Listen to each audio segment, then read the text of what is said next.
Kebijakan pemerintah membebaskan visa bagi 75 negara bisa membuka peluang masuknya tenaga kerja ilegal. Masuknya tenaga kerja asing akan mengancam penghidupan pekerja lokal.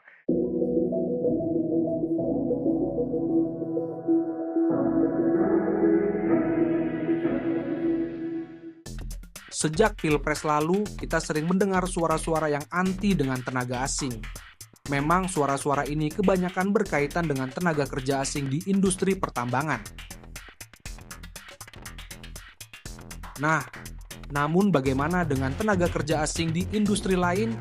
Industri perfilman misalnya, didukung atau ditolak juga?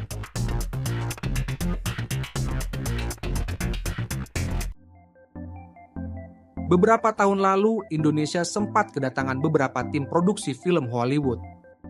You need a good man. You don't need a man, Liz. You need a champion. Eat, Pray, Love. Rated PG-13. Anything. Anywhere.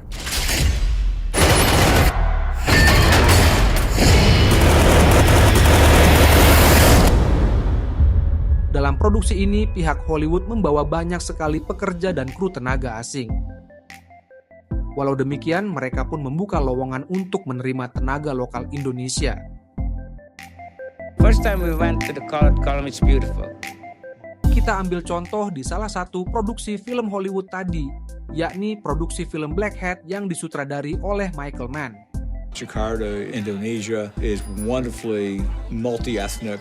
It's a really exciting place with crazy colors that come from different traditions. The brilliant primaries of the Boogies boats in Kota Harbor, for example. Dalam produksi ini, mereka membuka lowongan bagi pekerja dan kru film lokal Indonesia. Dari informasi yang kami terima, mereka akhirnya hanya menerima pekerja dan kru lokal yang pernah mengerjakan produksi iklan. Tidak dari pekerja produksi sinetron atau video klip misalnya. Mengapa demikian ya? Saat kita mendengar cerita beberapa orang yang ikut dalam produksi film Black Hat ini, ternyata tim dari Hollywood ini hanya ingin menggunakan pekerja dan kru yang memiliki kapabilitas dan pengalaman tertentu. Misalnya pengalaman bekerja sama dengan kru asing atau yang bisa berbahasa Inggris, selain penguasaan memegang alat-alat syuting.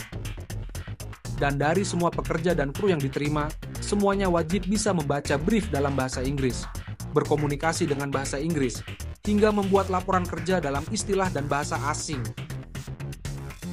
Akhirnya, dari semua pekerja dan kru yang terlibat di 6 bulan produksi film Black Hat ini, semua mendapatkan pengalaman dan ilmu baru dalam proses kerja produksi syuting film.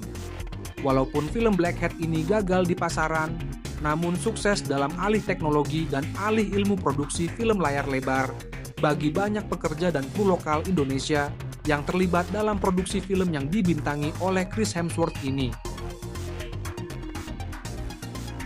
Jauh sebelum industri film layar lebar, keterlibatan tenaga kerja asing pun sudah terjadi pada industri periklanan. Baik itu di dunia agensi sampai di produksi film iklan.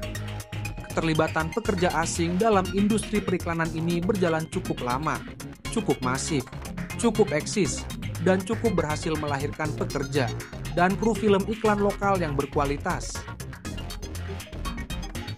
Dalam dunia kreatif, pekerja yang mudah beradaptasi dan sanggup berkolaborasi diyakini akan mudah mengikuti perkembangan dan perubahan. Kita semua tahu bagaimana perkembangan dan perubahan di dunia kreatif itu sangatlah dinamis dan cepat. Apalagi perkembangan dan perubahan yang berkaitan dengan teknologi.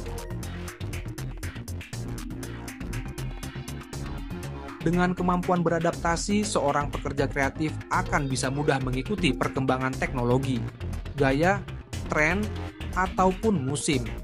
Begitupun dengan kemampuan berkolaborasi akan lebih mudah dalam mengembangkan ide dan gagasan kreatif, karya, atau mengerjakan proyek bersama. Kini pertanyaannya, perlukah Indonesia menerima proyek kreatif asing bersama pekerja kreatif asingnya? Dan bagaimana dengan program kolaborasi seniman Indonesia dengan seniman asing? Semoga saja dengan makin banyaknya kerjasama dan kolaborasi program-program kreatif, maka akan makin cepat dapat memajukan dunia kreatif Indonesia.